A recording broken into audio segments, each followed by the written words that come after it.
One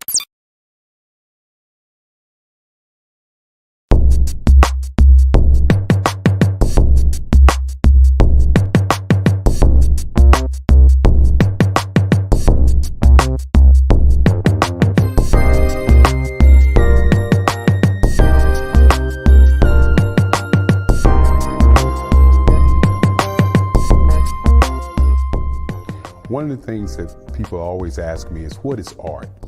And I say art is something that someone creates from nothing, and it's their inner feelings in terms of how they feel. And it's something that should not be judged and cannot be judged by anyone other than that person that did the particular piece of work. Any work that's created in that manner, to me, is art. When you ask me about abstract expressionism, I say abstract expressionism is a form of art that merges abstract and expressionist art together. And that's one of the things that I've tried to do in my work in terms of the journey to the actual painting. When you begin to look at my work, one of the things that I want you to recognize and look for is, what do the bold lines do? My favorite colors are black and brown and white. And you'll see in my work that you'll see that black, you'll see that brown, and of course you'll see that white. The white to give the joy of highlighting the piece, and then of course the black to define and give you the boldness and the strength in the piece. When you begin to analyze the colors that I utilize, I always use colors to kind of give you a tone or an emotion about the piece. So the different kinds of colors that you will see in this particular show are going to be colors that are going to be bringing forth an idea. One of the things that we did on this DVD, on this show, was we're online, and you can go to my website at www.kellyworldwide.com, or you can email me at erickelly45@gmail. But we went online, and we had people to tune into the show and ask them what colors would they like for me to use. And of course, the colors that they asked for, we utilized those colors. Those colors were red, orange, green, and white. And we added an additional color of blue and gold. And that's what you're going to get on this particular piece. We had a survey of people that they wanted me to paint, and everybody came back with the Beyoncés, the Barack Obamas, the stars of the now. And what we chose was Beyonce. So that's the piece that we're doing. We hope that you enjoy the artwork that we have created. And in this DVD, you also will see other pieces that I've created, and hopefully that you will enjoy this show. And if you're looking to have me to come to your gallery or to your museum, I can be contacted at 919-308-9090. And of course, as I always say, love without happiness, there's no peace of mind. My name is Eric Kelly III. I hope you enjoy the show, and I look forward to meeting you, and I hope you enjoy my work. When discussing abstract expressionist work, one of the things that I had to do was do some research. And that research led me to abstract expressionists. Figurative drawing is a part of what I do. I use parody and I use satire when I do my pieces. And so what I did was I joined those four pieces together. A lot of times people ask me, how did I discover abstract expressionist artwork? And I say, I didn't discover it. It's something that's been here all the time. I just have taken it and expanded on it to make it an art form that I utilize for my subject matter through my journey. When I was 4 years old, my grandmother gave me a pencil. We were sitting in church. I think she thought I just was going to scribble, but I began to draw the choir. Later on, as I matured, she said that picture that I drew, the first one that I drew, looked like people in the choir. And so with that thought, I kept drawing. Drew through junior high school, created some nice pieces that won some awards, and continued to draw. But drawing and painting was not my focus. My focus was education and history.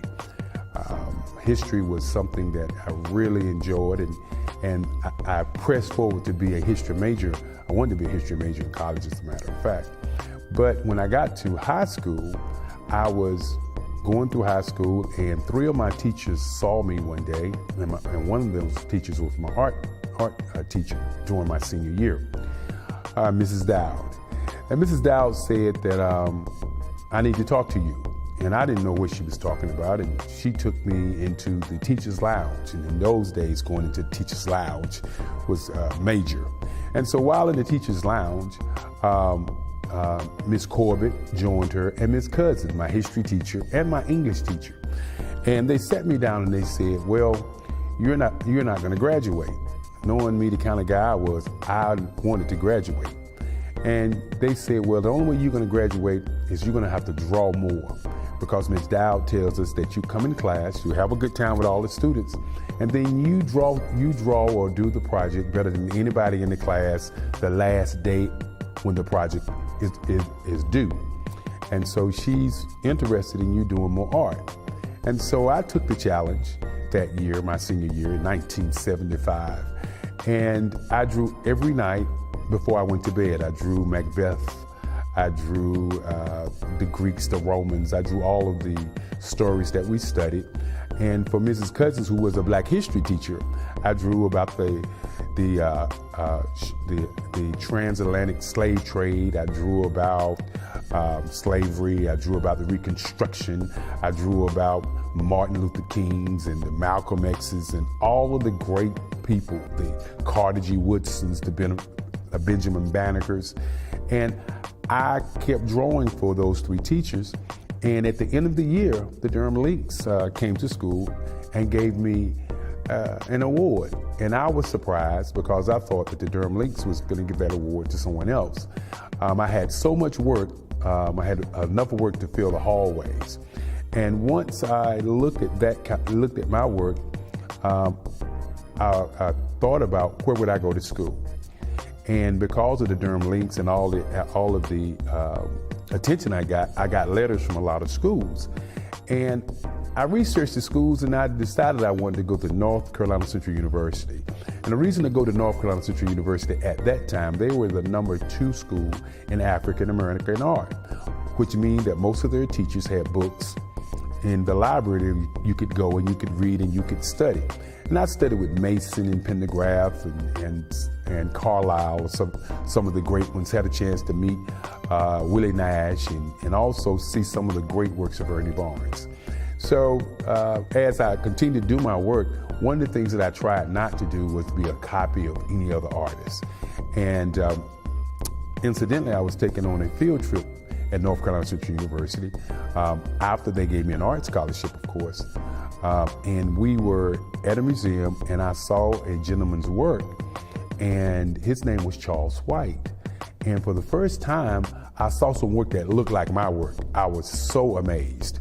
And when I saw the work, a bulb clicked in my head to say that no one's art is anybody's personal art. All of it is expression, no matter who's drawing. And from that moment on, I began to draw expressionistic art. And that expressionistic art began to come off of the board of my canvas, because I always wanted the canvas to kind of give you more of a imaginary piece of my art. I didn't want to put everything right into those four borders. I wanted to put things so that you would imagine things. And so the abstract piece of my work was to elongate pieces, to make you say, okay, the eye is too big, the head, the forehead is a little too big, the nose is a little big. And those are the kinds of things that I began to do with my work. And once I got out of college, a lot of the galleries were saying that my work was abstract and expressionist.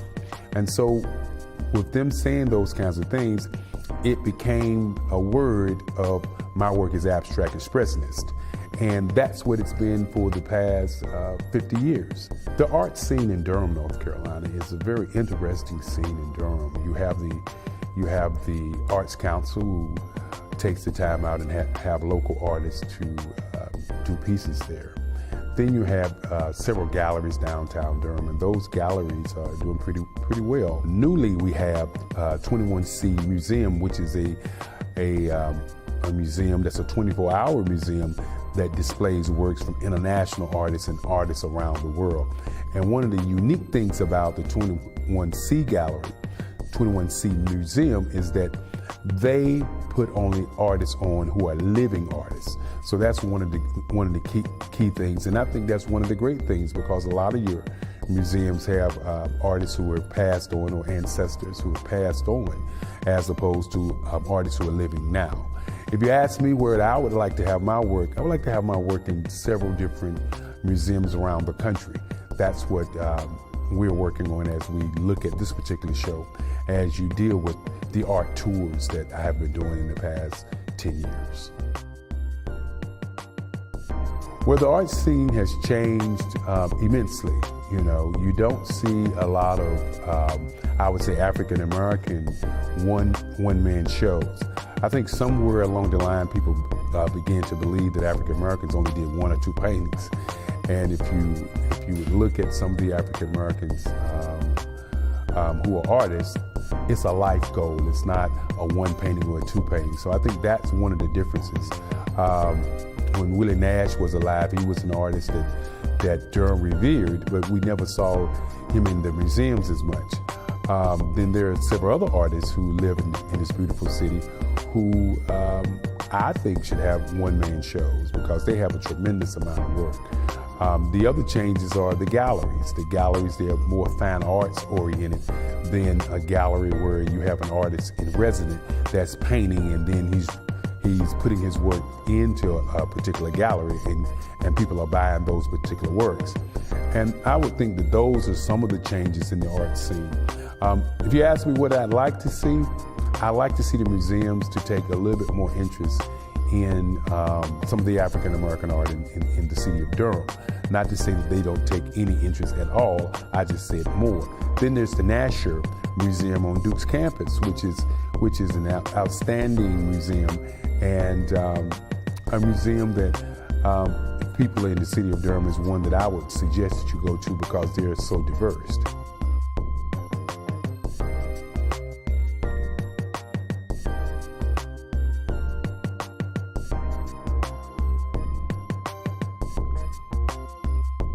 One of the things that you, as an artist, you'll get from time to time is people to commission you to do pieces of artwork. And I was commissioned to do North Carolina Mutual Life Insurance Company. It's iconic building here in the city of Durham, North Carolina. And while I was commissioned to do that particular piece of work, I had the idea to do Parish Street along with the North Carolina Mutual Tower, because North Carolina Mutual Life Insurance Company started on Parish Street on the same side where Woolworth's store was. Yes, Woolworth's, the same store that had a sit-in here in Durham, North Carolina, that people don't talk about, but the Woolworths had a sit-in doing segregation. And across the street, North Carolina Mutual moved into the now Mechanics and Farmers Bank building, and that was the last place they were until they moved to Chapel Hill Street and build the 12-story tower there. And so what I did was a piece called Black Wall Street. Durham's great history of black businesses began on Parish Street. Parish Street used to be a mecca for black businesses up and down Parish Street. And so the insurance companies, the banks, the community savings banks, and a lot of lawyers had their businesses on Parish Street. As a matter of fact, my advertising agency was on Parish Street on the second floor there.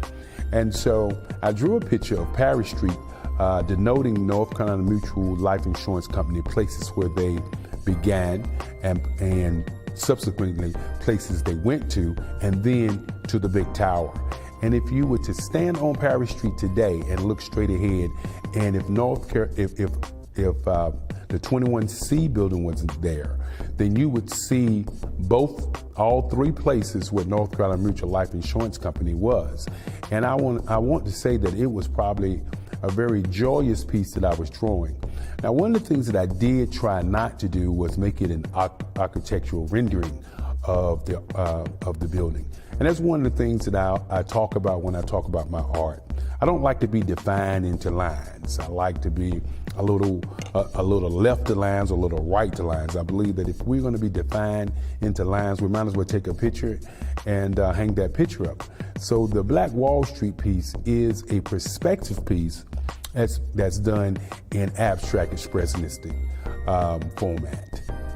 What I look for is a piece that exudes a feeling, that exudes an emotion. And then I take that piece and I try to stretch that piece from just that emotion into something that's going to say something to the audience. There were thousands, I'm sure thousands of pictures that I could pick from when I picked the Beyonce picture. And I look for a picture that will give us that feeling that this is her on the inside, not her on the outside. And what would that give to a person? How would you feel about this piece when you see it? And again, I wanted to put lights in there. I wanted to put bold lines in there. And I wanted her to kind of dominate you. And that's how I chose that particular piece. But most of the pieces that I choose it the very same way. I look for some eyes that capture me, or I look for a nose that captures me, or I look for what I would call a feeling or an image that gives me a thought. And then I pull from that thought, and then I try to, once I start painting, I try to put that thought into color.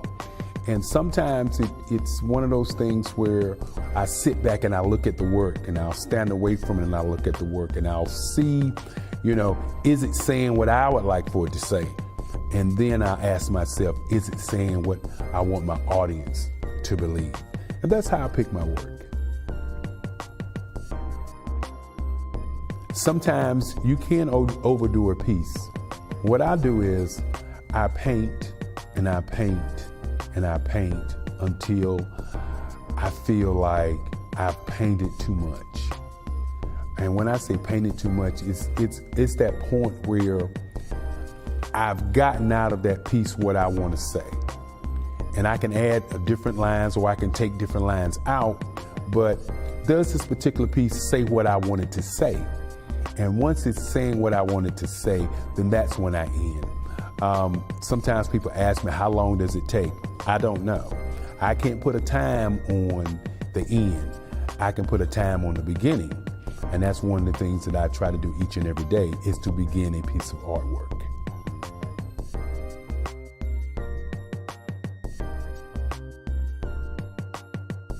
Colors influence emotions by the type of color that you use. If you're going to use a red is anger. If you're going to use a subtle blue, that's calmness.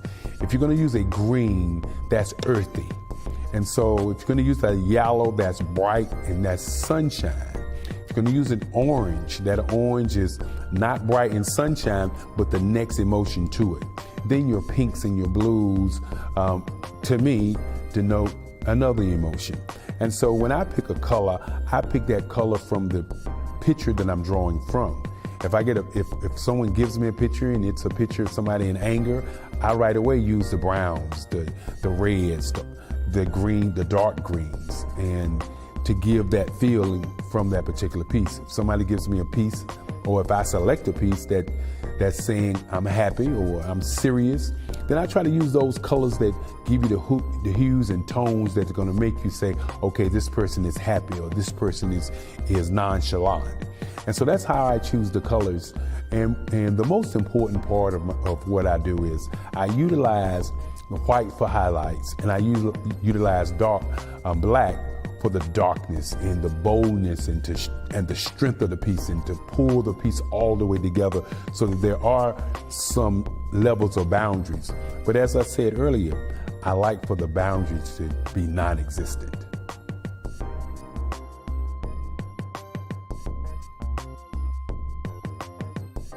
The biggest challenge for the Beyonce piece was to make sure that the lights in her eyes were right, and to make sure that her smile was right. When you're drawing a piece of art, there are certain things that you want to do. One is you want to create a piece that people can enjoy, and then you want to do a piece that grabs the imagination of the people that's looking at it. And in the Beyonce piece, one of the things that was a challenge for me was to ensure that I didn't make her too happy and that I didn't put too many lights in her face. As I always say, if you put the right lights in the face of a piece of artwork, that piece of artwork will look like the person that you're drawing.